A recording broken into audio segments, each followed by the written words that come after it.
Aujourd'hui, il y a des nouvelles intéressantes en provenance du secteur de Pokrovsk. Ici, la principale mission russe pour la campagne d'été a officiellement échoué, en violation directe de l'ordre et du délai imposé par Poutine. Au lieu de prendre le contrôle de l'ensemble du Donbass, les Russes ont perdu des milliers de soldats et des centaines de véhicules blindés sans même réussir à capturer Pokrovsk.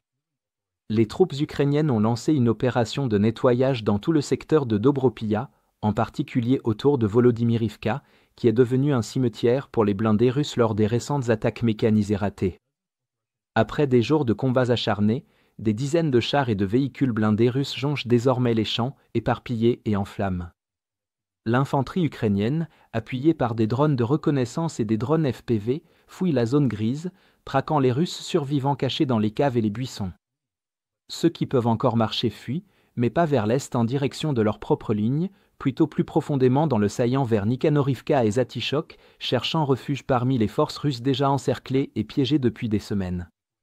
Les soldats ukrainiens rapportent que cette fuite chaotique ne fait que remplir à nouveau la poche de troupes, scellant ainsi leur propre sort. Avec des munitions limitées, très peu de nourriture et aucune voie de sortie, ces Russes marchent littéralement vers leur propre piège mortel. Chaque Russe supplémentaire à l'intérieur de la poche facilite la tâche des Ukrainiens pour les localiser et les détruire sous le feu constant des drones.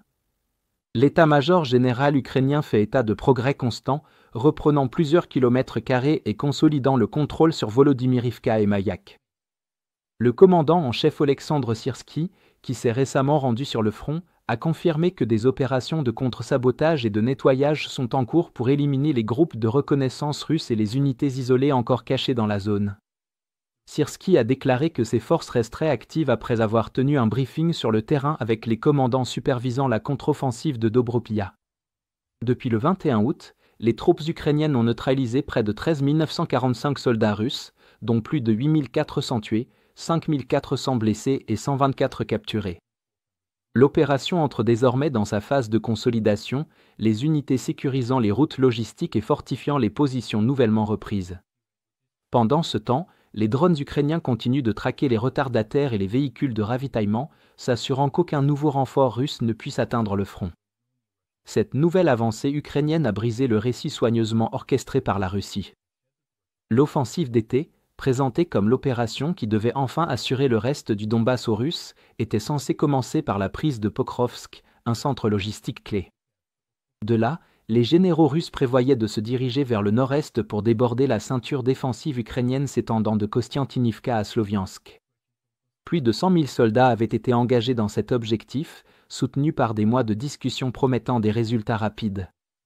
Au lieu de cela, l'armée russe n'a atteint aucun objectif stratégique, ne capturant que des champs, des lisières de forêts et des villages isolés sur l'ensemble du front. Fait notable, pour la première fois depuis le début de la guerre, Moscou a lancé une grande offensive estivale avec presque aucune réserve de chars, comptant à la place sur des motos et des reliques rénovées sorties des entrepôts. Cependant, l'expansion du contrôle ukrainien par les drones a rendu même ces moyens inutiles, frappant en profondeur les formations russes jusqu'à 25 km derrière le front. Parallèlement, des frappes de précision menées par les HIMARS, des drones longue portée et des missiles ont dévasté les dépôts de munitions russes, les convois de carburant et les postes de commandement. Chaque tonne de munitions détruite repousse le réapprovisionnement de plusieurs semaines, paralysant les opérations russes. Même la brève avancée russe vers Dobropia s'est soldée par une humiliation, et ce qui devait être une percée visant à encercler Pokrovsk s'est terminé en désastre. Cet échec n'aurait pas pu survenir à un pire moment pour le haut commandement russe, alors que Poutine avait personnellement fixé la date limite de la prise du Donbass avant l'hiver, la direction politique russe se vantant que l'armée accomplirait la mission en quelques mois.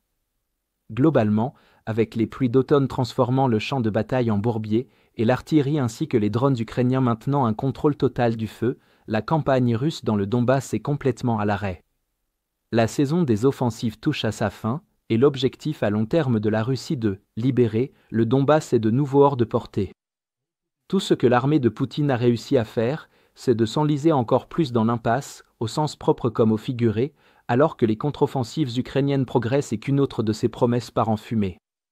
Désormais, même le président américain a reconnu l'aggravation de la situation des Russes et évoque ouvertement la volonté de l'Ukraine de contre-attaquer avec un soutien militaire renforcé. Si vous souhaitez explorer d'autres développements clés d'aujourd'hui que nous n'avons pas pu couvrir dans cette vidéo, assurez-vous de visiter notre carte interactive d'actualité. La carte de base est entièrement gratuite, donc même avec un abonnement gratuit, vous pouvez suivre les mises à jour du front quotidiennement et prévisualiser les dernières nouvelles et les images de combat. Plus important encore, la carte vous permet de voir exactement où se déroulent les événements les plus significatifs, vous donnant un aperçu complet de la situation mondiale en seulement 5 minutes par jour. Le lien vers notre carte interactive se trouve dans la description ci-dessous. Merci d'avoir regardé cette mise à jour, et un merci spécial à tous ceux qui suivent déjà notre carte interactive.